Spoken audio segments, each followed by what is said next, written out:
Bismillahirrahmanirrahim.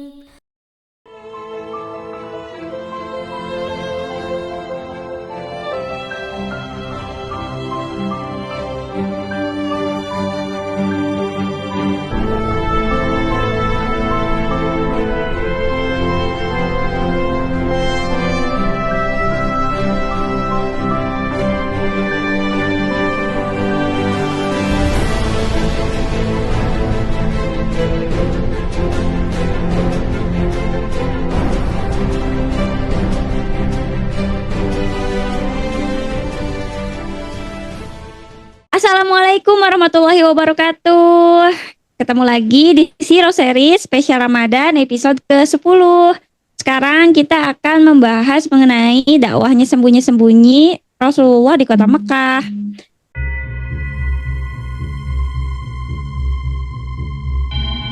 Setelah malam yang mengguncangkan jiwa di Gua Hiro, Muhammad kini mulai memahami bahwa ia bukan lagi seorang pedagang biasa. Ia telah dipilih, ia telah menerima wahyu. Dan kini ia harus menyampaikan risalah ini kepada umat manusia. Namun ada sesuatu yang masih membebani hatinya. Bagaimana ia harus memulainya? Bagaimana ia bisa berbicara kepada kaumnya yang telah terbiasa dengan penyembahan berhala? Bagaimana ia bisa menjelaskan bahwa tidak ada Tuhan selain Allah? Di saat hatinya masih bertanya-tanya, ia kembali merasakan kehadiran sesuatu yang luar biasa. Sosok itu kembali datang, sosok yang sebelumnya menemuinya di Gua Hiro, ialah malaikat Jibril. Wahai Muhammad, engkau adalah utusan Allah, sampaikanlah apa yang telah diwahyukan kepadamu. Kali ini tidak ada keraguan dalam hati Muhammad. Ia tahu bahwa ini adalah perintah dari Allah. Tidak ada lagi waktu untuk menunda. Tugas kenabian ini bukanlah sesuatu yang bisa dihindari. Dan dengan hati yang mantap, Nabi pun bersiap untuk menjalankan tugasnya. Namun Nabi sadar, Makkah adalah tempat yang keras. Jika ia langsung berdakwah secara terbuka, kaumnya pasti akan menolaknya dengan keras juga. Maka ia memutuskan untuk memulai dengan cara yang paling aman, yaitu dengan diam-diam, secara rahasia kepada orang-orang yang paling ia percayai lebih dulu. Dakwah Islam pun telah dimulai, tetapi bukan di hadapan banyak orang. Dakwah pertama akan dimulai dari hati ke hati, dari satu orang ke satu orang yang lain, sebuah dakwah yang akan mengubah dunia, tetapi dimulai dari langkah-langkah yang kecil.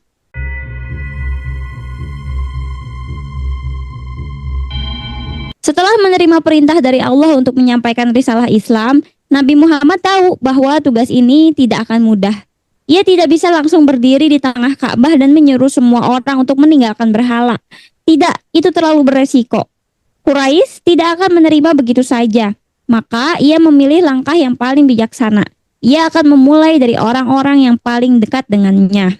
Ia tahu bahwa orang pertama yang harus ia ajak adalah seseorang yang paling ia percayai. Seseorang yang telah selalu bersamanya, yang selalu mendukungnya dalam segala hal. Ia adalah Khadijah binti Khuwailid, istrinya, sahabatnya, dan pelindungnya.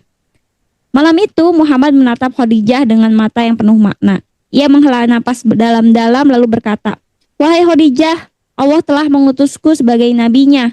Ia telah menurunkan wahyu kepadaku. Aku harus menyampaikan kebenaran ini kepada umat manusia.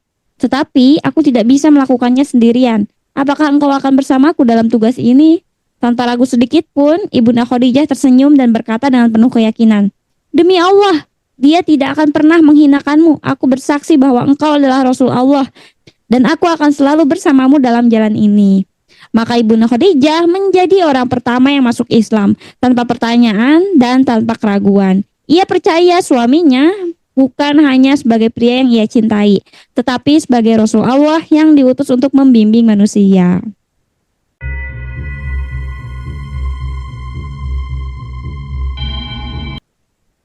Orang berikutnya yang menerima dakwah ini adalah seorang anak muda yang telah tumbuh dalam rumah Muhammad sendiri, yaitu Ali bin Abi Thalib, sepupu kecilnya yang selama ini hidup di bawah asuhannya. Ketika Nabi Muhammad memberitahunya tentang Islam, tentang Allah yang Maha Esa, tentang misi kenabiannya, Ali terdiam sejenak. Ia masih sangat muda pada saat itu. Tetapi hatinya yang jernih dan pikirannya yang tajam, tanpa banyak bertanya, ia pun berkata, "Aku bersaksi bahwa engkau adalah utusan Allah, dan aku beriman kepada ajaran yang engkau bawa." Dengan begitu, Ali menjadi anak yang pertama kali masuk Islam. Sejak hari itu, ia tidak pernah meninggalkan Rasulullah. Ia adalah sahabat, pelindung, dan salah satu pejuang Islam yang paling setia.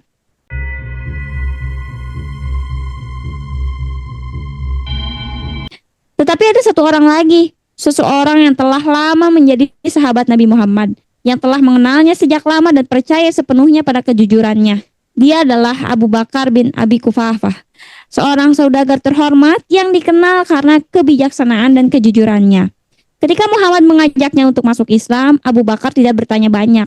Ia tidak meminta bukti, ia tidak meminta penjelasan panjang lebar. Ia hanya menatap sahabatnya dengan penuh keyakinan dan berkata, "Aku bersaksi bahwa engkau adalah Rasul Allah dan aku beriman kepada ajaranmu." Dengan begitu Abu Bakar As-Siddiq menjadi pria dewasa pertama yang masuk Islam. Ia tidak hanya beriman, tetapi juga langsung mulai berdakwah.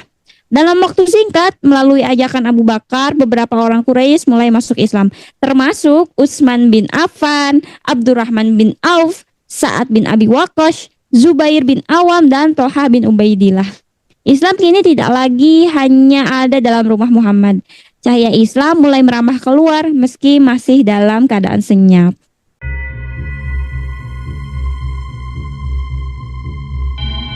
Islam mulai menyebar, tetapi tidak dengan cara yang mencolok.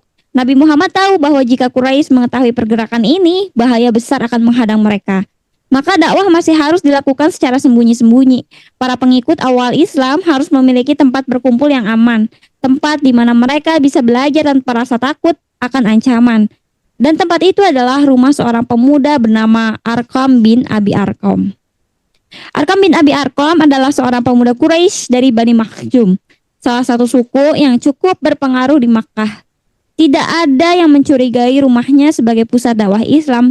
Letaknya yang tersembunyi membuatnya menjadi tempat yang sempurna untuk pertemuan rahasia. Di malam yang sunyi, satu persatu sahabat Rasulullah datang ke rumah Arqam bin Abi Arqam. Mereka datang dengan hati-hati, memastikan tidak ada mata-mata Quraisy yang mengawasinya. Mereka berjalan di kegelapan, menyusuri gang-gang sempit dan mengetuk pintu dengan lembut. "Assalamualaikum." Di rumah yang kecil itu, mereka duduk melingkar, mendengarkan Nabi Muhammad mengajarkan wahyu yang baru turun. Ia mengajarkan mereka tentang tauhid, tentang keesaan Allah, tentang tugas mereka sebagai umat yang membawa kebenaran. Di rumah inilah sahabat-sahabat Rasulullah semakin kuat dalam keyakinan mereka. Mereka mendengar ayat-ayat yang baru diturunkan, mereka bertanya, mereka menangis karena menyadari kebenaran itu begitu indah. Setiap orang yang datang ke rumah ini adalah orang-orang pilihan. Mereka adalah sahabat-sahabat awal yang kelak akan menjadi tiang penyangga Islam. Beberapa di antara mereka adalah Umar bin Khattab, Sa'ad bin Abi Waqqas, Zubair bin Awam, Utsman bin Affan, Bilal bin Rabah, dan banyak lagi. Di rumah kecil ini pula terjadi peristiwa yang luar biasa. Di tempat inilah para sahabat pertama kali bersumpah setia kepada Islam. Mereka bersumpah untuk menjaga keimanan mereka, untuk tidak mundur meskipun ancaman datang, untuk mempertahankan Islam dengan segala hal yang mereka miliki. Mereka tahu bahwa menjadi seorang Muslim di Mekah saat itu berarti menghadapi bahaya besar. Tetapi mereka tidak mundur. Mereka telah melihat kebenaran dan mereka siap menghadapi apapun demi agama ini. Dan dengan begitu, rumah Arqam bin Arqam menjadi pusat pergerakan Islam di masa-masa awal. Dari sinilah Islam disebarkan secara diam-diam. Dari sinilah para sahabat mendapatkan kekuatan untuk menghadapi dunia luar. Namun Quraisy tidak akan tinggal diam. Mereka mulai curiga. Mereka mulai mendengarkan bisikan bahwa ada sebuah ajaran baru yang sedang menyebar di tengah kota. Mereka mulai memperhatikan Nabi Muhammad dan para sahabatnya. Dan tidak lama lagi, perlawanan terhadap Islam akan dimulai. Meskipun mereka masih berdakwah secara sembunyi-sembunyi, keyakinan mereka semakin kuat. Cahaya Islam mulai menyebar dan tidak ada yang bisa menghentikannya. Islam mulai tumbuh di Mekah meskipun masih dalam bayang-bayang rahasia. Namun semakin hari semakin banyak orang yang mendengar tentang ajaran baru yang diajarkan oleh Nabi Muhammad. Berita itu akhirnya sampai ke telinga para pemimpin Quraisy. Mereka mulai merasa terancam. Nabi Muhammad telah membawa ajaran yang berbahaya, kata salah seorang pemuka Quraisy. Ia menjelekan Tuhan-Tuhan kita. Ia merusak kepercayaan nenek moyang kita. Jika kita membiarkannya, persatuan Quraisy akan hancur, kata mereka. Mereka tidak peduli dengan kebenaran ajaran Muhammad. Mereka hanya peduli dengan kekuasaan dan status mereka saja. Mereka tahu bahwa Islam mengajarkan persamaan, kejujuran, dan keadilan, sesuatu yang mengancam sistem sosial mereka yang penuh dengan kesewenang-wenangan.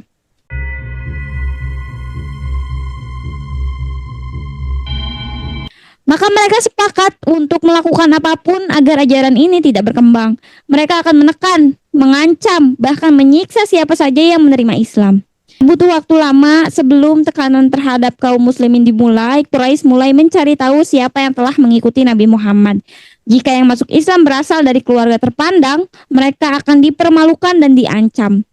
Jika yang masuk Islam berasal dari kalangan budak dan orang lemah, mereka akan disiksa tanpa ampun. Salah satu dari mereka adalah seorang budak kulit hitam yang teguh dalam imannya, yaitu Bilal bin Rabah. Bilal adalah budak milik Umayyah bin Khalaf, salah satu pemuka Quraisy yang paling kejam. Ketika itu, mengetahui bahwa Bilal telah masuk Islam, amarahnya pun meluap. "Wahai Bilal, apakah engkau masih mengikuti Muhammad?" bentak Umayyah. Tetapi Bilal tidak gentar. Dengan suara yang penuh keyakinan, ia menjawab, "Ahad, Ahad." Kemarahannya semakin membara. Bilal dicambuk, diseret di atas pasir yang panas, dan bahkan dilemparkan ke tanah dengan batu besar di dadanya. Namun ia tidak menyerah, bibirnya terus bergetar mengucapkan Ahad, Ahad. Kaum muslim yang lainnya pun mengalami hal yang serupa. Ammar bin Yasir, ayahnya Yasir, dan ibunya, Sumayyah, juga mengalami siksaan yang berat. Mereka dipukuli, ditelanjangi di tengah panas terik, dan disiksa habis-habisan sampai akhirnya Sumayyah menjadi syahid pertama di dalam Islam. Abu Jahal, salah satu musuh Islam yang paling kejam, menikam Sumayyah dengan tombak, menjadikannya wanita pertama yang mati syahid dalam sejarah Islam. Namun dengan napas terakhirnya Sumayyah tetap teguh pada keimanannya. Allah, Allah. Tidak hanya para pengikutnya, Nabi Muhammad sendiri mulai mendapatkan tekanan dari para pemuka Quraisy. Mereka datang kepadanya, menawarkan kekayaan, jabatan, dan kekuasaan jika ia mau menghentikan dakwahnya. "Wahai Muhammad, jika engkau menginginkan kekayaan, kami akan memberimu emas dan perak. Jika engkau ingin kekuasaan, kami akan menjadikanmu pemimpin kami. Jika engkau menginginkan wanita-wanita yang terbaik, kami akan menikahkanmu dengan siapapun yang engkau mau. Tetapi tinggalkanlah dakwahmu." Namun dengan penuh keteguhan, Rasulullah menjawab, "Demi Allah, jika mereka meletakkan matahari di tangan kananku dan bulan di tangan kiriku agar aku meninggalkan agama ini, aku tidak akan meninggalkannya sampai Allah memenangkan atau aku binasa karenanya." Perjuangan ini masih panjang, tetapi semangat Rasulullah dan para sahabatnya tidak pernah padam. Meskipun mereka dianiaya, meskipun mereka dihina dan disiksa, mereka akan tetap bertahan. Meskipun tekanan dari Quraisy semakin besar, meskipun para sahabat disiksa, dihina, dan diperlakukan dengan kejam, cahaya Islam tidak bisa dipadamkan. Justru semakin mereka ditekan, semakin kuat keimanan mereka. Islam mulai menyebar meski dalam sembunyi-sembunyi. Rumah Arqam bin Arqam tetap menjadi pusat pergerakan Islam. Malam demi malam semakin banyak orang yang datang dengan hati penuh rasa ingin tahu. Mereka mendengarkan wahyu yang dibacakan oleh Rasulullah. Mereka belajar tentang Islam, dan mereka merasakan kebenaran yang belum pernah mereka rasakan sebelumnya. Meskipun tersembunyi, ajaran Islam mulai meresap ke dalam hati orang-orang yang telah memiliki akal sehat dan hati yang bersih. Tidak ada paksaan, tidak ada janji kekayaan, hanya karena kebenaran yang masuk ke dalam hati mereka, seperti cahaya yang menyinari tempat yang gelap. Quraisy mulai menyadari bahwa mereka tidak bisa menghentikan gerakan ini. Semakin mereka menekan, semakin banyak orang yang justru penasaran dengan ajaran Muhammad. Seorang budak yang mendengar Bilal mengucapkan Ahad, Ahad mulai bertanya-tanya, siapa Tuhan yang dia sembah? Seorang saudagar yang mendengar tentang keteguhan Muhammad mulai berpikir, mengapa ia begitu teguh dalam ajarannya? Islam mulai menyebar meskipun tidak ada seruan terbuka. Dan dalam waktu singkat, jumlah kaum muslimin semakin bertambah. Dari hanya beberapa orang di rumah Akram, kini sudah mulai puluhan orang yang diam-diam menerima Islam. Beberapa dari mereka masih merahasiakan keimanannya karena takut akan ancaman Quraisy. Tetapi sebagian dari mereka berani mengakui keislamannya meski harus menghadapi penyiksaan. Malam itu Rasulullah kembali berkumpul bersama para sahabat di rumah Arqam. Dalam ruangan yang kecil itu mereka duduk melingkar, mendengarkan Rasulullah membaca wahyu yang baru saja turun. Mereka terdiam, ayat ini begitu kuat, begitu dalam. Mereka tahu bahwa mereka sedang berada di jalan yang berat. Mereka tahu bahwa mereka harus bersabar, tetapi mereka juga tahu bahwa mereka berada di jalan yang benar. Satu persatu mereka saling menatap, tidak ada ketakutan di wajah mereka, hanya keyakinan yang semakin kuat. Mereka tahu bahwa perjalanan ini masih panjang. Mereka tahu bahwa tantangan akan semakin berat. Tetapi mereka juga tahu bahwa Allah akan bersama mereka.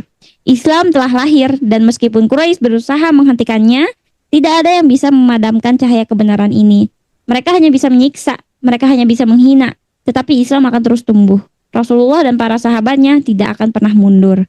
Meskipun mereka masih berdakwah dalam sembunyi-sembunyi, mereka tahu bahwa suatu hari Islam akan berdiri terang di hadapan dunia. Dan ketika saat itu tiba, tidak ada yang bisa menghentikan cahaya ini untuk menerangi seluruh umat manusia. Masya Allah, gimana kisahnya di episode ke-10 ini? Itu adalah salah satu cerita singkat pada saat Rasulullah berdakwah secara sembunyi-sembunyi. Gimana kelanjutannya? Jangan lupa subscribe karena aku gak sabar buat ketemu kalian lagi. Assalamualaikum warahmatullahi wabarakatuh.